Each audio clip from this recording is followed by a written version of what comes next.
आज माननीय मुख्यमंत्री जी ने अपना तीसरा बजट अपने कार्यकाल का प्रस्तुत किया। वर्ष 2025-26 का बजट। और मैं देख रहा था कि जब बजट में उनके पास व्यवहारिक रूप से कुछ कहने के लिए था नहीं, कुछ करने के लिए बहुत ज्यादा था नहीं।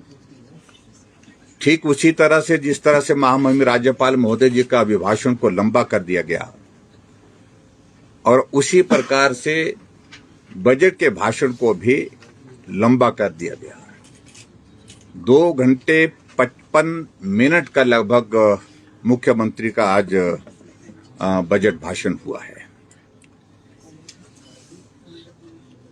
जब स्वाभाविक रूप से एक बात को हम मानते हैं, जब सच्चाई नहीं होती है, आदमी सच्चाई से हट करके बोलता है, सत्य नहीं बोलता है, तो अंतरात्मा विचलित होती है। और अंतरात्मा विचलित होती है तो आदमी थोड़ा नर्वस भी होता है। नर्वस होने के साथ साथ में ऐसी स्थिति हो जाती है कि वो नॉर्मल परिस्थिति में, सामान्य परिस्थिति में रह नहीं पाता है। और उसी तरह का परिदृश्य आज देखने को मिला। जब वो सत्य नहीं बोल रहे थे, अंतरात्मा उनको कचोट रही थी, और जिसके कारण आपने देखा होगा कि एक बार नहीं अनेकों बार मुख्यमंत्री महोदय जी को पानी पीना पड़ा, अंतरात्मा की आवाज को संतुष्ट करने के लिए, शांत करने के लिए। सबसे बड़ी बात है कि सरकार पर और मुख्यमंत्री पर पूरे प्रदेश का भरोसा टूटा है। और ये एक तरह से मैं कह सकता हूं कि सुक्खू सरकार जी के जो शुरुआती दौर के जो आने के पश्चात जो काम करने के तौर तरीके, जो अपने आप को उन्हें तिलिस्मी एक तरह का नेतृत्व साबित करने की कोशिश की, वो तिलिस्म टूटता जा रहा है और बहुत तेजी से टूटता जा रहा है। तीसरा बजट आमतौर पर ऐसा बजट होता है जिस बजट में आपका 2 साल का आगे का विजन जो है वो संपूर्ण रूप से देखने को मिलता है। और इसके अगले बजट तो चुनाव के नजदीक आने की वजह से बहुत ज्यादा स्ट्रेस में होते हैं, दबाव में होते हैं। मित्रों, मैं समझता हूं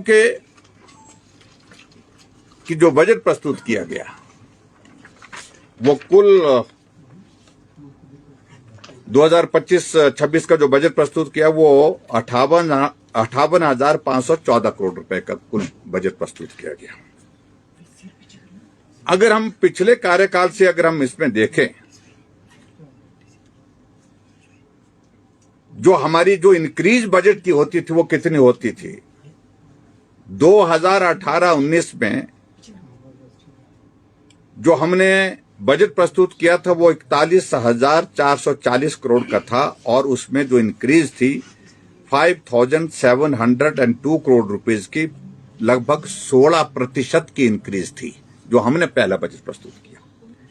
2019-20 में जो हमने दूसरा बजट अपना प्रस्तुत किया, वो बजट जो था 44,388, यानी कि 44,368 करोड़ रुपए का।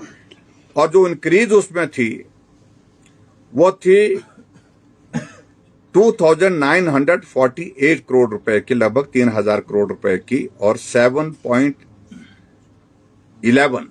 और ये दौर कोविड का था, आपको मालूम है।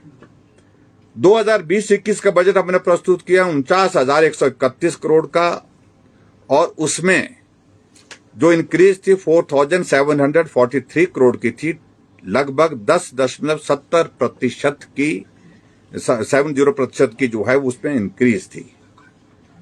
2020-21 का बजट हमने प्रस्तुत किया तो वो बजट था 50,100 2021-22 का बजट, जो उसमें 50,192 करोड़ रुपए और इंक्रीज थी 1,61 करोड़ की, यानी कि 2.61, यानी कि ये जो बहुत कोविड का बहुत बड़ा संकट था उस वक्त का, वो ये दौर था। ये दो बजट जो जिसका मैं जिक्र कर रहा हूँ, ये कोविड के दौर के जिक्र थे, बजट थे, और जिसमें बहुत बड़ा, और उसमें जो इंक्रीज 26 का जो बजट प्रस्तुत किया वो 58,514 करोड़ का, और इसमें आज तक के इतिहास की न्यूनतम इंक्रीज है 71 करोड़ ओनली, और 0.12% ये इंक्रीज है बजट की। इस बजट से क्या उम्मीद लगाई जा सकती है? और दूसरी बात, एक बात मैं जरूर कहना चाह रहा हूं कि मुख्यमंत्री जी, बजट के मामले में तो आप झूठ ना बोलें कम से कम। और दिलचस्प बात इसमें हम देख रहे थे, कह रहे थे हम पीडब्ल्यूडी की सड़कों पर इतने 100 करोड़ रुपए खर्च करेंगे, इतने 100 यहां खर्च करेंगे, इतने 1000 करोड़ रुपए खर्च करेंगे। हकीकत क्या है? जो भी आंकड़े यहां पर बताए गए डेवलपमेंट के लिए, पीडब्ल्यूडी के, वो पैसा सीआरएफ का पैसा है, केंद्र का पैसा है, वो पैसा नाबार्ड का पैसा है, वो पैसा प्रधानमंत्री ग्राम सड़क योजना का पैसा है, वो पैसा वर्ल्ड बैंक का पैसा है। उनमें से योजनाओं का नाम निकाल कर किस हेड का पैसा आ रहा है, सेंट्रल गवर्नमेंट का आ रहा है, स्टेट गवर्नमेंट का, इसका जिक्र नहीं किया। इसलिए मैं कह रहा हूं क्योंकि वहां पर उनको झूठ बोलना पड़ना था फिर, और झूठ बोलने से परहेज, हम बार बार जब कह रहे हैं कि मुख्यमंत्री झूठ बोलते हैं, सही तरह से आंकड़ों को प्रस्तुत नहीं करते हैं, तो उससे रास्ता निकालने के लिए एक तरीका निकाला कि केंद्र की योजनाओं का जिक्र ना करते हुए यही कहा कि इतनी लंबी सड़कें बनाएंगे, इतना उस पर पैसा खर्च करेंगे। मैं समझता हूं बहुत दुर्भाग्यपूर्ण है। टूरिज्म के सेक्टर में इन्होंने कहा कि हम जो है वो इतना करोड़ रुपए यहां खर्च करेंगे, इतना करोड़ रुपए यहां खर्च करेंगे, और कन्वेंशन सेंटर पर खर्च करने की बातें करी। क्या वो स्टेट गवर्नमेंट का पैसा? इस बात को स्पष्ट करने की आवश्यकता थी। वो पैसा भी एडीबी का, जो हमारा 2,500 करोड़ रुपए का प्रोजेक्ट भारतीय जनता पार्टी की सरकार के दौरान जो स्वीकृत हुआ था, उसी प्रोजेक्ट के अंतर्गत वो टूरिज्म के पैसे का वो जिक्र कर रहे हैं, लेकिन स्टेट गवर्नमेंट का पैसे की स्थिति है नहीं। और इसके अलावा, और मैं यहां देख रहा हूं कि हिमाचल प्रदेश में जो मुख्यमंत्री की जो स्कीम्स हैं, जो स्कीम पर मैं बाद में आता हूं, इससे पहले मैं इस पर मैं जरूर जिक्र करना चाहूंगा कि अभी जो देख रहे हैं हम, जो विकास कार्यों पर खर्च करना है, महत्वपूर्ण तो यह है, जो बाकी लायबिलिटीज जो स्टेट की पेंशन की, और इसके अलावा जो हमारी स्टेट की जो कमिटेड लायबिलिटीज जो सैलरी की है, वो तो एक पैसा वो तो उस तरह से जाएगा। लेकिन अभी देखिए, हम देख रहे हैं कि जो विकास कार्य पर खर्च होना पैसा है, वो अभी तक का न्यूनतम पैसा है, मात्र 24, 1 रुपए में से 24 पैसे जो है वो विकास कार्य पर खर्च होंगे। वेयर इट वॉज 18-19 में ये 39.56 था, 19-20 में ये 39.56 था, 20-21 में ये 41.22 था, और 21-22 में ये 43, 21-22 में जो हमारी सरकार का कार्यकाल था 44, यानी कि 44%, मतलब 1 रुपए में से 44 पैसे जो है वो विकास कार्य पर खर्च करने थे, और 22-23 में जो है 29 पैसे, और अभी जो है मात्र 24 पैसे, यानी कि 24% जो है वो 100 रुपए में से खर्च करेंगे ये विकास कार्यों पर। ये भी अभी तक का न्यूनतम है, यानी कि कैपिटल एक्सपेंडिचर पर आपके पास पैसा खर्च करने की गुंजाइश ही नहीं है। और मैं आगे बढ़ करके मैं देखूं, जो मुख्यमंत्री की जो फ्लैगशिप योजना है, आप सुख शिक्षा योजना के लिए 1.5 करोड़ रुपीस, सुख सम्मान निधि के लिए 21.93 करोड़ रुपीस, सुखाश्रय के लिए 11.37, और उसके बाद राजीव गांधी स्टार्टअप योजना के लिए 2.91, मतलब 2.91, और कुल बजट जो है वो 37.7 करोड़ रुपए का, और 37.7 करोड़ रुपए का बजट जो है मुख्यमंत्री की जो अपनी फ्लैगशिप योजना है उस पर खर्च करने की बात कर रहे हैं। और मैं इस बात को दावे के साथ कह सकता हूं, जितना पैसा ये इनके लिए बजट में रखे, इससे ज्यादा पैसा अभी तक ये प्रचार प्रसार में उन योजनाओं पर खर्च कर चुके हैं। ये हकीकत है। और आज मुझे मालूम पड़ा कि मुख्यमंत्री जी आज जो है वो ऑल्टो गाड़ी में आए, और मैं समझता हूं ये तीसरा बजट है, ये बजट वाले दिन ही इस ऑल्टो गाड़ी को चलाया जाता है। और बाकी जो है मुख्यमंत्री पूरा काफिले के साथ किस तरह से जाते हैं, किस तरह से दंडनाते हैं। हिमाचल प्रदेश में विधायकों को पायलट और सीपीएस जो रहे उनके ऊपर, उनके लिए पायलट और एस्कॉर्ट लगती थी। उसके बाद अभी तक भी जो चेयरमैन हैं जो है वो पायलट लगाते हैं, एडवाइजर हैं वो पायलट लगाते हैं, अपने डिस्ट्रिक्ट में जाते हैं, कहीं जाते हैं। और मुख्यमंत्री जी ये जो गिमिक्स की पॉलिटिक्स मुझे लगता है कि छोड़नी चाहिए, व्यवहारिक चीजें सोचनी चाहिए। इस बात को लेकर के मैं बड़ा साफ कह रहा हूं। अच्छा मित्रों, आगे बढ़कर के अगर हम बात करें, और एक्साइज में जो बात कही है इन्होंने, इंक्रीज की बात कही है, और इंक्रीज की बात कही है तो उसमें कहा कि बड़ी भारी हमने इंक्रीज की है। उसमें मैं ज्यादा नहीं कहना चाह रहा हूं, मैं सिर्फ इतना ही कहना चाह रहा हूं। पिछली बार आपने कहा कि 400 कुछ करोड़ रुपए की, मेरे पास तो एग्जैक्ट फिगर यहां पर इस वक्त आगे पीछे है, कहीं मैं ढूंढूंगा उसको, लेकिन मैं इतना जरूर कहना चाहता हूं, क्या ये सत्य नहीं है, क्या ये सत्य नहीं है कि आपने हिमाचल प्रदेश में अभी जो दूसरे साल का जो पिछले साल का जो यहां है मेरे पास, जो आपने जो इंक्रीज जो है बताई है अपने, वो बताई 125 करोड़ रुपए की, पिछली बार की 470 करोड़ रुपए की बताई है। पर ऐसी सूरत में ये इंक्रीज अगर पिछली कंपैरिजन में आप देखेंगे तो ये 4.64 बताते हैं।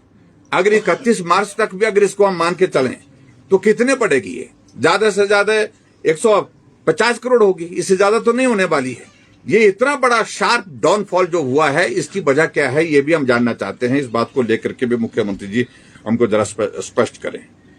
और इसके अलावा आप बहुत सारी बातें कहने की कोशिश कर रहे थे बजट के माध्यम से, मैं बड़ा स्पष्ट करना चाहता हूं। जब हिमाचल प्रदेश में ऐसी स्थिति है, जब आपके पास वृद्धा पेंशन, हैंडीकैप पेंशन, विधवा पेंशन के लिए जो है वो पैसा डालने के लिए नहीं है, और उसके बाद आप कह रहे हैं कि हम इतनी सारी इन योजनाओं को चलाने की जो आज बातें कही है, ये सारी की सारी जो है वो कहानियां जो है बिल्कुल सत्य पर आधारित नहीं है। और मैं इस बात को मैं दावे के साथ कह सकता हूं, आज अगर हम मुख्यमंत्री जी को पूछें कि क्या हुआ आपकी ग्रीन एनर्जी का जो आपका जो स्टेट का जो एक लक्ष्य था, उस पर क्या प्रगति हुई? पहले बजट की पहली कमिटमेंट है, और अभी तक जमीनी हकीकत यह है कि जमीन पर कार्य जो है अभी तक उस पर शून्य है। ट्रांसपोर्ट डिपार्टमेंट में ई व्हीकल्स का आपने जिक्र किया था। अरे बहुत सारे प्रदेश हमसे बाद में शुरू किए थे, हमसे बहुत आगे चले गए, लेकिन अभी तक भी जो है, अभी तक भी वो उसकी शुरुआत आपकी हो नहीं पाई। आप कह रहे थे चार्जिंग स्टेशन हम बनाएंगे, तो चार्जिंग स्टेशन कितने खुले, इन बातों को लेकर के स्पष्ट करें। और बच्चों को जो देश भ्रमण की जो बात कह रहे हैं कि हमने देश में भ्रमण के लिए उनको बच्चों को घुमाया, और आपकी जानकारी के लिए मुझे वो स्कीम का जिक्र नहीं आ रहा है, लेकिन वो केंद्र सरकार का कौन सी, हाँ जी, स्टार, हाँ, उस प्रोजेक्ट के अंतर्गत जो पैसा केंद्र सरकार से मिलता है, यानी कि केंद्र सरकार का पैसा जो है, उस पैसे पर जो है आपने ये किया। आपने प्राकृतिक खेती का जिक्र किया। प्राकृतिक खेती में जो हमारे जितने भी जो चले हुए थे, जो प्रोजेक्ट चले थे, उसमें बहुत ज्यादा डिक्रीज हुआ है। आपने उसमें काम करना ही छोड़ दिया है, और प्राकृतिक खेती में जो काम करने वाले किसान जो है, उनका नंबर बहुत तेजी से कम हुआ है। और हिमाचल प्रदेश में जो वर्कशॉप्स लगाते थे, उस पर लगाते थे, वो सारी की सारी जो है वो उसको भी आपने बंद कर दिया है। और उसके बावजूद भी आप कह रहे हैं कि अब की बार हम उस पर सब्सिडी देंगे, हम बहुत सारी चीजों का ये करेंगे। मैं समझता हूं कि वो भी सत्य नहीं है, वो भी झूठ बातें हैं। हेल्थ सेक्टर में आपने कहा कि भाई बहुत आगे बढ़ेंगे, बहुत तेजी से बढ़ेंगे। आपने पहले बजट में कहा था कि रोबोटिक सर्जरी की शुरुआत करेंगे। आपके एक बजट नहीं, 2 बजट नहीं, 3 बजट गुजर चुके हैं। अभी तक जमीनी हकीकत यह है कि रोबोटिक सर्जरी के लिए आपका जो मिनिमम जो इंफ्रास्ट्रक्चर है वही खड़ा नहीं हो पाया है, वही आपका तैयार नहीं है। ना डॉक्टर्स हैं उसके लिए एक्सपर्ट, और उसके बाद जो ना ही आपके पास जो है उसके लिए जो इंफ्रास्ट्रक्चर चाहिए वो भी आपके पास नहीं है। आप पैट स्कैन की बात कह रहे थे, पहले बजट में कहा, जिस पैट स्कैन की बिल्डिंग का फाउंडेशन स्टोन हम करके गए थे आईजीएमसी में, उसको 3 बजट हो गए कांग्रेस की गवर्नमेंट में, सुक्खू जी के नेतृत्व में सरकार बनने के बाद पहले बजट में कहा था कि हम शुरू कर देंगे। 3 बजट बीतने के बावजूद अभी तक पैट स्कैन की सुविधा शुरू नहीं हो पाई। आने वाले समय में पैट स्कैन की सुविधा जब होगी तब देखेंगे जब होगी। लेकिन 3 बजट तक जो है एक ही घोषणा को हर बजट में आप कर रहे हैं, हर बजट में आप किए जा रहे हैं कि हम पैट स्कैन लगाएंगे, रोबोटिक सर्जरी करेंगे, लेकिन हकीकत है कि वो अभी तक हो नहीं पाई है। आपकी हिम केयर के बारे में आपने कोई जिक्र नहीं किया। उस योजना का क्या कर रहे हैं? क्या इस योजना को आप समाप्त करने जा रहे हैं? लगभग 450 करोड़ रुपए से ज्यादा की पेमेंट जो देने को है। आपने आयुष्मान भारत की जो पेंडिंग जो पेमेंट्स हैं, वो पड़ी हुई लंबित पेमेंट्स हैं, उसके बारे में जिक्र नहीं किया। आने वाले समय में आयुष्मान भारत को आप चलाएंगे कि नहीं चलाएंगे? आपने सारा योजना का जिक्र नहीं किया। आप यहां पर आदर्श स्वास्थ्य संस्थान की बात कर रहे हैं और वहां पर कह रहे हैं कि वहां पर इस प्रकार की सुविधा देंगे जहां पर रेडियोलॉजिस्ट होगा, जहां पर जो है वो एमआरआई की सुविधा करेंगे। लेकिन अभी तक हकीकत है कि उस पर एक भी जगह हिमाचल प्रदेश में अभी तक उसकी शुरुआत हो नहीं पाई है। और जो कुल मिलाकर के आज बजट जो प्रस्तुत किया है, उसमें मैं देखता हूं कि ये बंडल है कंफ्यूजन का, एक बंडल ऑफ कंफ्यूजन है। एक पैरा शिक्षा का शुरू में पढ़ते हैं, एक पैरा बीच में पढ़ते हैं, एक पैरा लास्ट में पढ़ते हैं। और मुझे लगता है कि अधिकारियों ने भी किस प्रकार से ये बजट बनाया है, इस सारी चीज को लेकर के मैं ज्यादा उस पर टिप्पणी करना नहीं चाह रहा हूं अधिकारियों पर। जो उन्होंने कहा होगा उस तरह से बनाने की कोशिश की, लेकिन ये बजट सारे वर्गों को निराश करने वाला है, हताश करने वाला है, और किसी भी वर्ग के लिए इस बजट के माध्यम से कोई राहत नहीं है।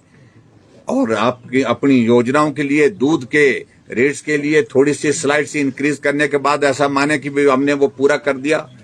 और महिलाएं जो 1500 रुपए जो देने की जो बात कही थी, वो महिलाओं की संख्या जो चुनाव से पहले घोषणा की थी, उसमें आपने कहा था कि हर महिला को 18 साल से ऊपर की महिला को मिलेगा, जिनकी आबादी, जिनकी संख्या लगभग 23 लाख बनती है। और अभी तक आप लगभग 23,000 महिलाओं को ही पेंशन उस सुविधा के अंतर्गत ला पाए हैं, जो 1500 रुपए की। लेकिन अभी जो आपने बात कही है कि हम उसमें बढ़ोतरी करेंगे और महिलाओं को उसमें शामिल करेंगे, चरणबद्ध तरीके से करेंगे, ये उनने बात कही है। 21 साल से ऊपर की बात कही है शायद मेरे ख्याल में। लेकिन मेरा इसमें ये कहना है कि ये सारी बातों का कोई अर्थ नहीं, कोई मतलब नहीं। सारी योजना आपने बदल दी है, और सारी योजनाओं के साथ साथ में जो आपने जो गारंटीज दी हैं चुनाव से पहले, उनका आपने इस बजट में जिक्र करना ही छोड़ दिया है। इसका मतलब कि आपके हाथ खड़े हो गए।